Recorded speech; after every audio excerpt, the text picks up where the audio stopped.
Colonial, equipo Batalla de la Victoria, integrantes Nilsa Micheli, Ligia Canelón, Lerida Mendoza, Amalia Andrade. Impacto de la revolución industrial y el avance del modelo capitalista en la dinámica de la economía y sociedad venezolana en la época colonial. A mediados del siglo XVIII se produjo en algunos países de Europa la revolución industrial que marcó el paso de la manufactura a producción a manos de la industria fabril, mediante la introducción de tipos novedosos de máquinas y equipos. Fue en Inglaterra donde comenzó la producción mecánica, es decir, una producción con base en el empleo de las máquinas. Las primeras máquinas se emplearon en la industria y en la agricultura. Fue así como surgió la gran producción mecanizada de los tiempos modernos. Repercusiones: acaba con los modelos y las estructuras económicas, sociales y culturales que existían en la época. En lo económico, impulsó el desarrollo de la industria manufacturera, cuyos medios productivos se reducían a procedimientos manuales. En lo social, la fábrica empieza a emplear las máquinas que sustituyen el trabajo manual del obrero, lo cual genera una disminución de la masa obrera. Las causas: los cambios en la demanda del mercado interior y en la población fueron vitales para precipitar la revolución industrial. El consumismo crecía, la gente buscaba nuevos tipos de ropa y enseres domésticos, estimulando la búsqueda de formas innovadoras. El crecimiento de la producción alimentaria transforma la situación agrícola y genera un masivo crecimiento de la población. Los gobiernos, para mantener su posición diplomática y militar, promovieron la construcción de carreteras, canales y vías de ferrocarril, aboliendo todo movimiento gremial. Impacto directo en Venezuela. Con la combinación y las mejoras de las técnicas, la producción de acero se incrementó considerablemente y paradójicamente el uso generalizado de la máquina de vapor, lo que generó la necesidad de la explotación de hulla y del acero. Se estableció una nueva organización y estructura industrial con innovaciones que generaron ventajas en el nuevo orden económico. Los artesanos luchaban ante las disyuntivas entre resistir o adaptarse al nuevo sistema económico. En la agricultura fue el más complejo debido a que la dependencia industrial y algunos cambios en las técnicas de agricultura.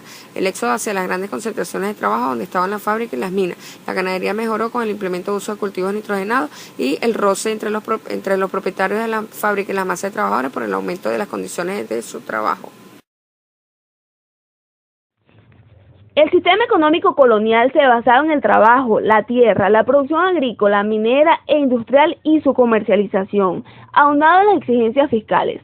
La explotación económica se impuso por un sistema económico llamado mercantilismo. Se impusieron esquemas de impuestos. Estos tributos eran exigidos por la corona con el supuesto fin de atender las necesidades de sus conciudadanos. Los quintos y tributos de indios, por el cual se entregaba al rey la quinta parte de la venta de los indios rebeldes. Los derechos de esclavos negros se determinaban en cada caso y por cada esclavo negro importado. La composición de extranjeros era la tasa cobrada a los extranjeros por el derecho de paso y permanencia en América.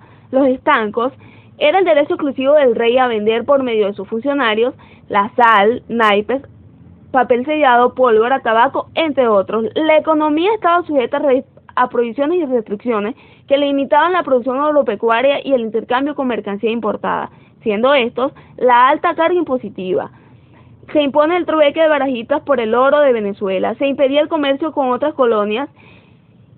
La Real Compañía Guipuzcoana fue creada el 25 de septiembre de 1728 con el objeto de monopolizar el comercio de la provincia de Caracas con España. El éxito de la Compañía Guipuzcoana y el crecimiento del comercio de cacao hicieron que Caracas fuera tomando importancia y que así se centralizara la economía de Venezuela alrededor de esta ciudad.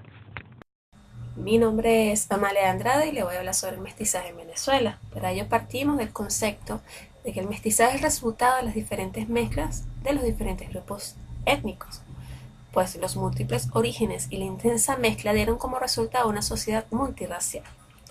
Para ello hay que considerar tres tipos de poblaciones: la población autóctona, que es la población era una población de diferente densidad y muy diferente nivel de desarrollo. Está conformada por los cazadores y los recolectores. Es lo que nosotros comúnmente conocemos como los indígenas. Está también la población blanca, de origen europeo casi exclusivamente español. En caso particular de Venezuela eran los españoles que llegaron durante el descubrimiento, la conquista y finalmente durante la colonización. Y estaba la población negra, de origen africano, producto de una migración forzada, resultado del tráfico de esclavos.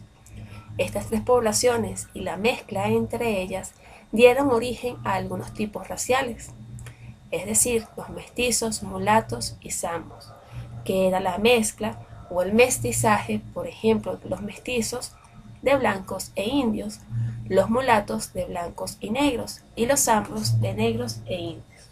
Estos tipos raciales se mezclaron entre sí, dando lugar a mezclas raciales muy complejas, imperceptibles a simple vista. Gracias por su atención.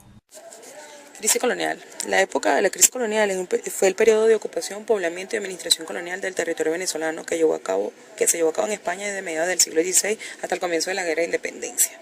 Es allí donde en la época colonial se forman las bases de lo que sería más adelante la nación venezolana, la mezcla de culturas españolas, indígenas y africanas, la adopción del cristianismo y la delimitación de la colonia, y una organización territorial que culminaría en la creación de la Capitanía General. Las causas y consecuencias serían: las causas, la lucha por la libertad y la igualdad, las trabas por el comercio y el monopolio. En las consecuencias conseguimos el rechazo de los comerciantes a sus políticas de fijación de precios, la mejora de la infraestructura de los puertos locales y el resguardo de las costas ante los contrabandistas, entre otros. La crisis colonial de Venezuela. La sociedad de Venezuela en el siglo XVII estaba formada por varios grupos sociales conocidos por el nombre de blancos: blancos peninsulares, blancos comerciantes y blancos criollos. Estos tres grupos